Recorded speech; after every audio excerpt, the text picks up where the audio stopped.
भरपूर घरामध्ये एकच तक्रार असते की शिमला मिरची आवडत नाही. पण मी माझ्या घरच्यांना फक्त आणि फक्त मिरची खायला भाग पाडलं. कशी? इतकी सोपी रेसिपी ना का तुमच्या घरातसुद्धा मिरची आवडीने खातील, ती पण पोळीच्या व्यतिरिक्त. चला आपण रेसिपी सुरू करूया. या ठिकाणी मी 2 वाटी बारीक रवा घेतला. त्यामध्ये बारीक चिरलेली हिरवी मिरची, थोडेसे जिरे, धना पावडर, हळद, हिंग आणि चाट मसाला, त्यासोबत बारीक चिरलेला कांदा, टमाटर, कोथिंबीर घेतलेली आहे. चवीनुसार मीठ टाकून थोडंसं पाणी टाकून हे मिश्रण आपल्याला एकजीव करून घ्यायचं आहे. जास्त पातळ नाही, जास्त घट्टही नाही.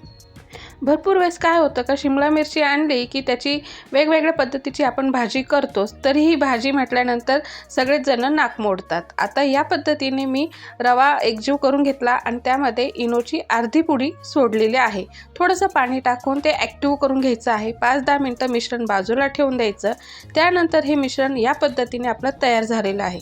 आता शिमला मिरचीमध्ये ते भरून घ्यायचं आहे. सगळ्या शिमला मिरची या रव्याने मी पॅक करणार आहे. आणि सगळ्या मिरच्या भरून झाल्यानंतर एका पातेल्यामध्ये पाणी घ्यायचं आहे. त्यामध्ये चाळणी ठेवायची आहे आणि या चाळणीमध्ये या भरलेल्या मिरच्या ठेवून द्यायच्या आहे.